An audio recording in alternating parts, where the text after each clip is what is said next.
The digital clock on my phone read 10:23 p.m. as I hurried down the dimly lit streets of Boston, clutching my purse against the October chill. My shift at the corner cafe had run late, and the manager's reluctance to call me a taxi meant I was walking the 8 blocks to my tiny apartment alone. I felt them before I saw them. The subtle shift in the air, the weight of unfamiliar gazes tracking my movements from the shadows between streetlights. When I quickened my pace, the footsteps behind me accelerated in perfect, menacing synchrony. They moved with practiced efficiency, 3 men in dark clothing materializing from different directions, cutting off any escape route. "Don't scream," the tallest one warned, pressing something hard against my side that I instinctively knew was an object. "My name is Charlotte Hayes. I'm 19 years old, and I never thought I'd be telling a story like this. If you're watching this now, please hit subscribe and leave a comment telling me where you're following from. It helps me feel less alone knowing others understand what I went through." The black SUV appeared silently at the curb, its engine barely a whisper in the deserted street. One moment I was walking home, the next I was being forced into the back seat, a cloth bag pulled roughly over my head as the vehicle accelerated smoothly into the night. "Please," I managed through the suffocating fabric. "My father's been dead for 2 years. Whatever he owed you, I don't have it." The only response was cruel laughter and a warning to keep quiet, unless I wanted things to get worse. Questions raced through my mind as we drove. How had they found me? What debts could my professor father have possibly accumulated? Why now, after all this time? The university had covered his funeral expenses when cancer took him, leaving me with nothing but student loans and fading memories. I tried to track our route through the bag, counting turns and estimating time, but disorientation set in quickly. When the vehicle finally stopped, rough hands dragged me out and across what felt like a concrete floor. "Charlotte Hayes," a new voice said, accented and cold as ice. "You look remarkably like your mother." The speaker stepped forward, a middle-aged man in an expensive suit that contrasted sharply with our industrial surroundings. They zip-tied my hands to a metal chair bolted to the floor, the plastic cutting painfully into my wrists. "Your father borrowed money from some very important people," the suit explained, pacing a slow circle around me. The number hit me like a physical blow. Impossible. Unimaginable. "That's insane," I whispered, my voice cracking with fear. "My father was a literature professor who drove a 15-year-old Volvo. He didn't have that kind of money." His smile never reached his eyes as he leaned down, his cologne suffocating in its intensity. "Then I suggest you start thinking about how you're going to be useful to us in other ways. We'll be making some calls tomorrow." They left me alone after that initial interrogation, secured to the chair in a corner of the warehouse with only the distant sounds of my captors for company. The building was cavernous, with high windows that let in slivers of moonlight, but offered no chance of escape. Hours passed in a haze of fear and disbelief. How could my quiet, bookish father have been involved with people like this? The man who'd read me poetry before bed and cried during sad movies seemed fundamentally incompatible with the kind of debt that got your daughter kidnapped. Morning arrived with harsh sunlight streaming through dirty windows and the suit returning with a phone. "Time to make some calls," he announced, scrolling through my contacts. "Who do you think values you most? That roommate of yours?" "They don't have money," I said quickly, panic rising at the thought of them being dragged into this nightmare. "Ethan's a graduate student and Melissa works at the same cafe I do. Please, there must be some mistake about my father." Melissa's sleepy voice answered on the 4th ring, confused by the early call. "Charlotte? Are you okay? You never came home last night and—" The suit nodded to one of his men, who yanked my hair hard enough to make me cry out in pain. "Your friend owes us money," the suit interrupted smoothly. $2 million by tomorrow night, or you'll never see her again, at least not in one piece." He detailed the ransom drop location with the practiced ease of someone who'd done this many times before. Similar calls were made to Ethan and my academic advisor, each one more humiliating than the last, as I was forced to plead for help I knew they couldn't provide. The suit seemed to enjoy my distress, watching with the detached interest of a scientist observing a lab specimen. Throughout the day, I began noticing subtle patterns, guard rotations, the location of exits, moments when attention wavered. A slim chance at escape began forming in my mind, fueled by the certainty that no ransom would ever materialize. When night fell again, they moved me to a small office at the back of the warehouse, securing me to a different chair with a slightly longer restraint. One guard remained, seated by the door with his attention split between me and his phone. I feigned sleep until his vigilance relaxed, his scrolling becoming more engrossed, his posture slackening minutely. With excruciating slowness, I worked my wrists against the zip ties, using techniques I'd once seen in a self-defense class. Just as the restraint began to give way, the warehouse erupted in chaos. Gunfire and shouting echoed through the cavernous space, followed by the thunderous impact of what sounded like an explosion. My guard leapt to his feet, drawing his weapon and moving toward the door. I lunged for the small letter opener I'd spotted on the desk, slicing through the weakened zip tie in one desperate motion. The guard turned back just as I broke free, his eyes widening in surprise and anger. He raised his gun, but before he could fire, the office door burst inward. A tall figure stood silhouetted in the doorway, prepared for action. The stranger acted swiftly, and my would-be captor fell before he could pull his trigger. In the sudden silence that followed, all I could hear was my own ragged breathing and the distant sounds of combat. "Charlotte Hayes?" the man asked, holstering his weapon and stepping fully into the light. His voice carried authority wrapped in unexpected softness, like velvet over steel. His eyes, stormy blue-gray, assessed me with calculating efficiency. "Yes," I whispered, still clutching the letter opener like a lifeline. "How do you know my name?" My hand trembled as adrenaline surged through my system, making the room spin in nauseating circles around me. He moved with practiced grace, removing his suit jacket and draping it over my shoulders in one fluid motion. "My name is Dominic Frost," he said, producing a small knife to cut away the remnants of my restraints. "And I've been tracking the Petrov family for months." The warmth of his jacket enveloped me, carrying the scent of expensive cologne and something darker, gunpowder and danger. A shudder ran through me that had nothing to do with the cold, as I realized I'd traded one unknown situation for another. "Can you walk?" he asked, already guiding me toward the door with a hand at the small of my back. "My men have secured the perimeter, but we need to move quickly." The touch was steady, professional, yet electricity sparked where his fingers met my spine.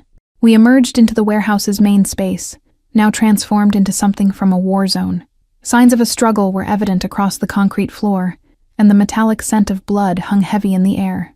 Men in tactical gear nodded deferentially as Dominic passed. "Sir, the building is secure," reported a man with military short hair and a jagged scar across his jawline. "We found documentation in the office. Looks like they were planning to auction her off tomorrow if the ransom fell through." Dominic's expression darkened at this news, his jaw tightening with controlled fury. "Get everything back to headquarters for analysis. I want to know exactly how deep Petrov's operation goes, and who was on their buyer list."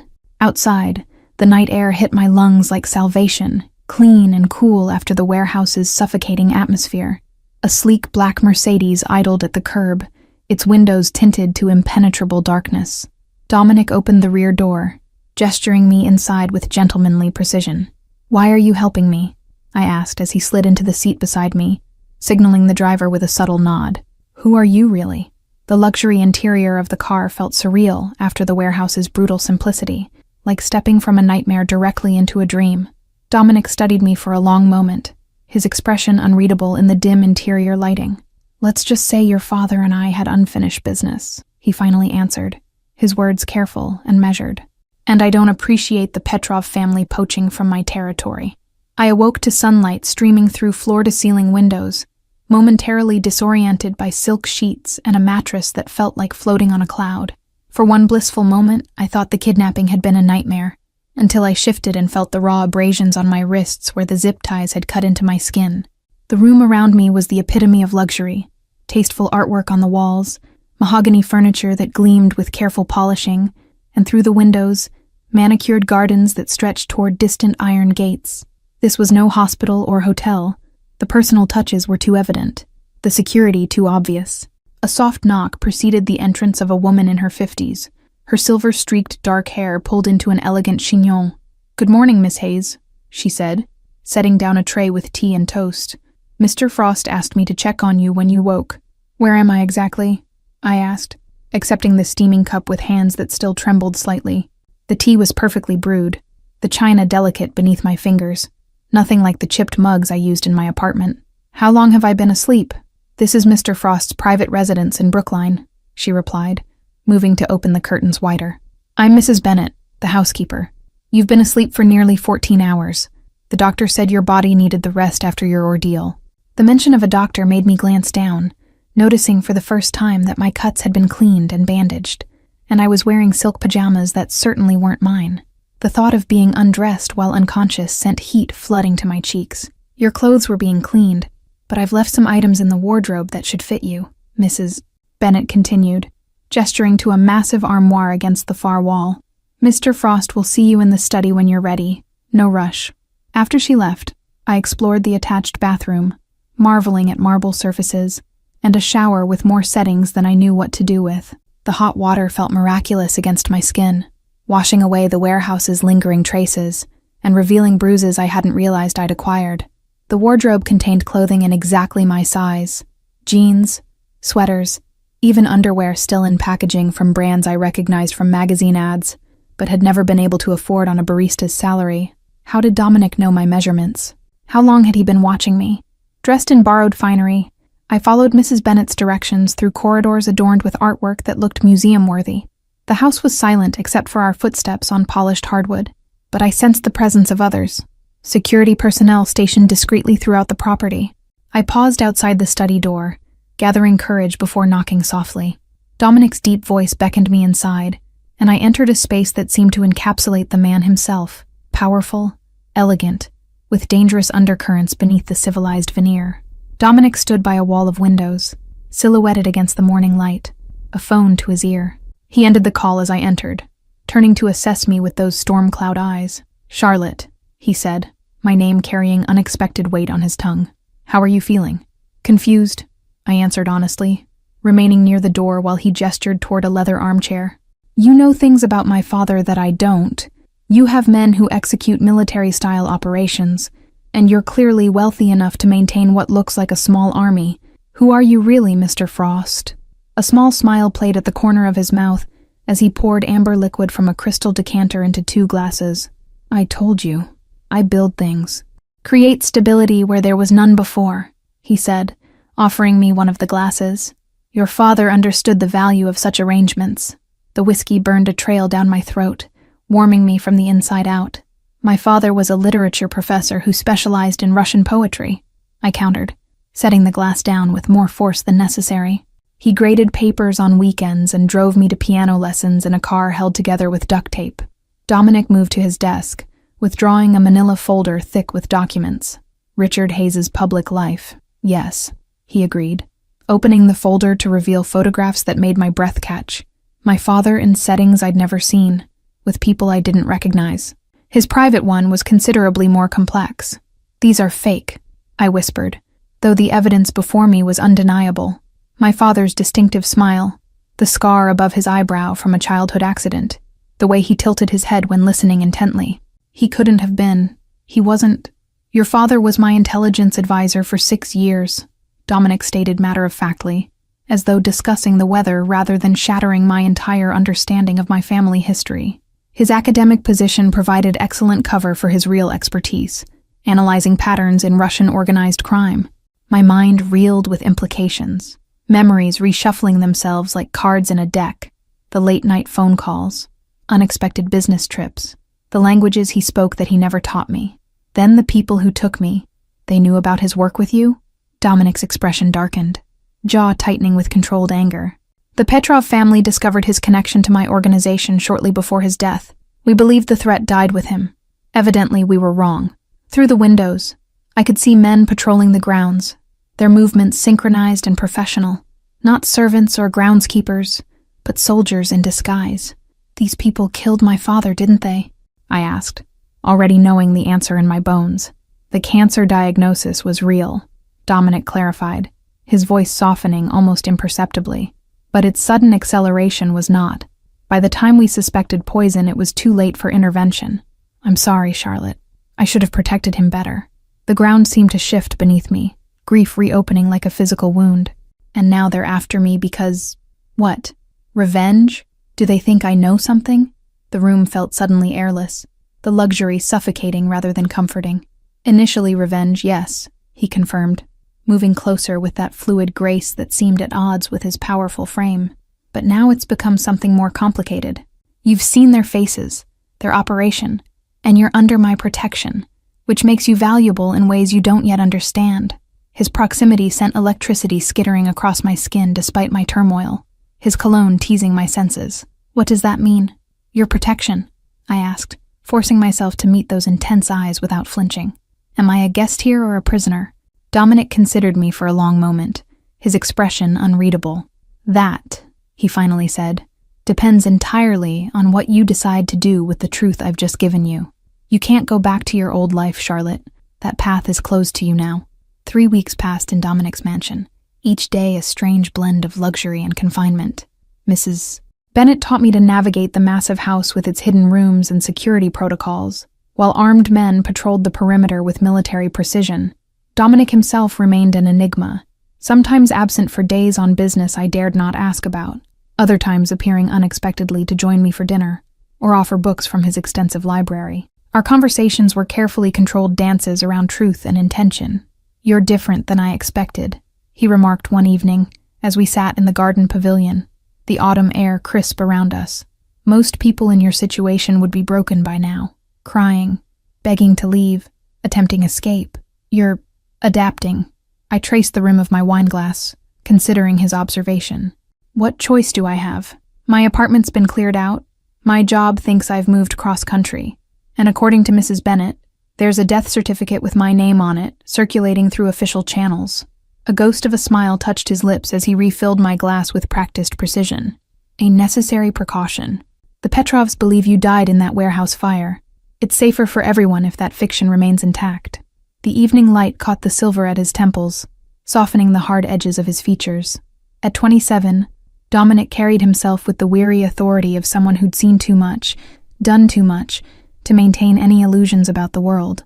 "You never talk about yourself," I observed, emboldened by wine and the strange intimacy that had developed between us. "You know everything about me, my favorite books, how I take my coffee, even which side of the bed I prefer, but you remain a complete mystery."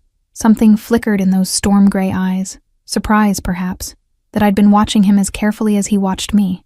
"What would you like to know, Charlotte?" he asked, my name a caress in his accented voice. "How did someone so young come to control?" I gestured vaguely at our surroundings, the mansion, the guards, the empire I'd glimpsed in fragments. "All of this? You can't be much older than me, yet everyone around here treats you like you're untouchable." Dominic was quiet for so long I thought he wouldn't answer. When he finally spoke, his voice carried the weight of confession. "My father built this organization from nothing.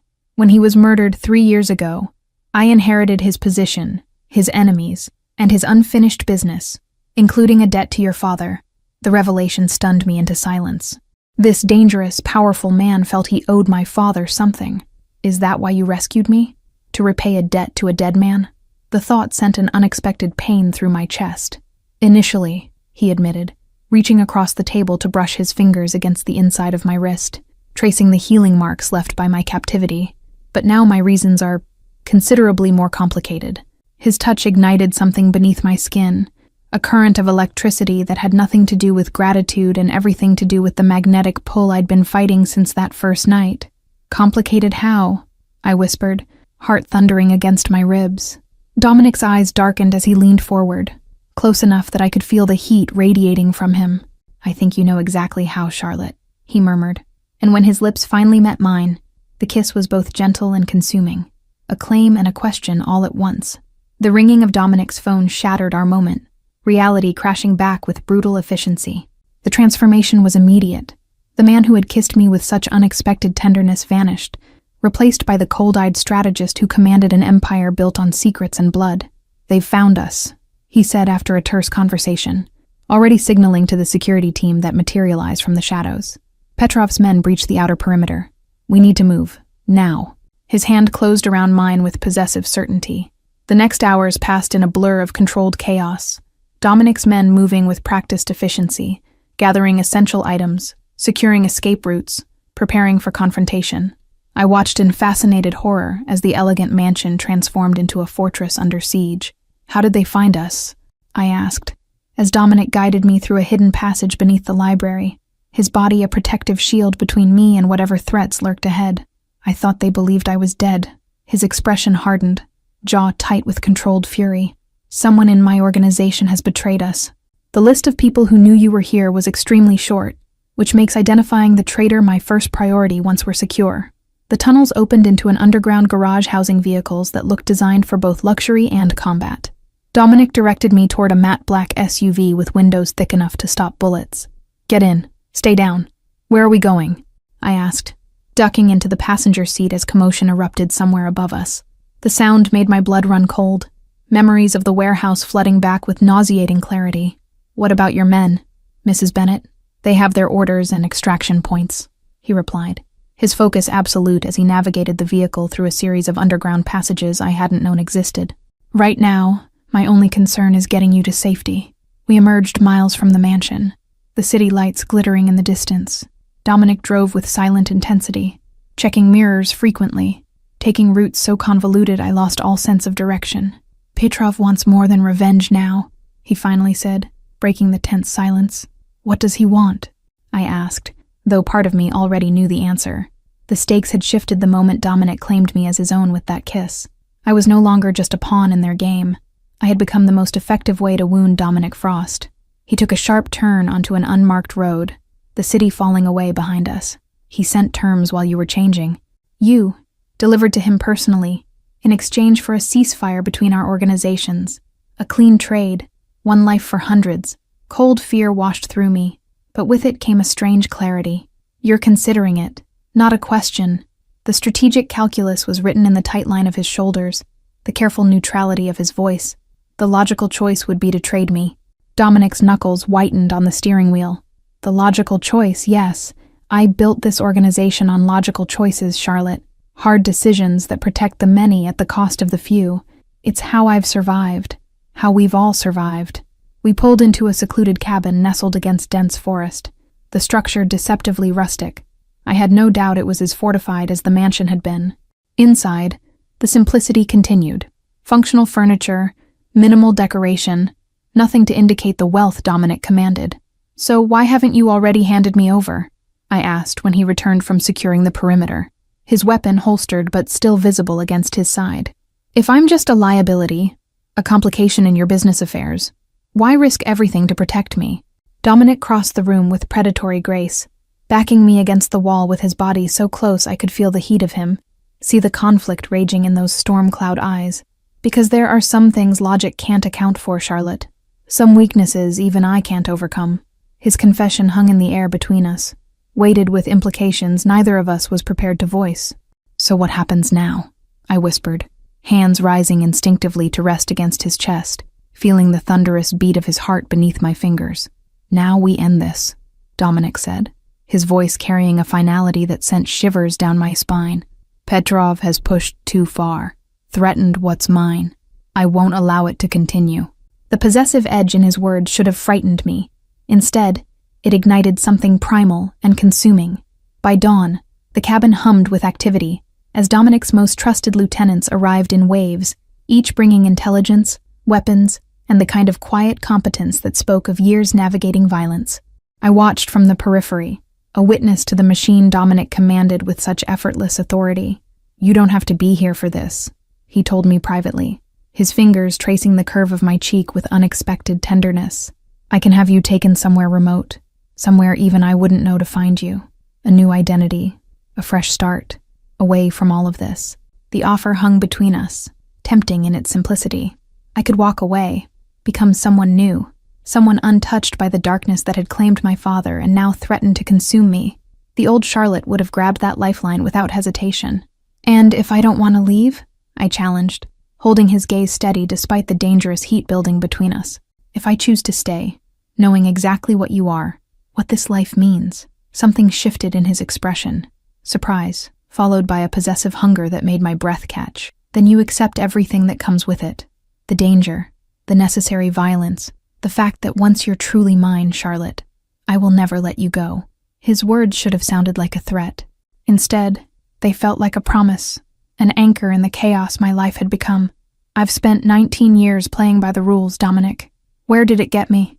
A dead-end job, crushing student debt, and eventually kidnapped by the same people who killed my father.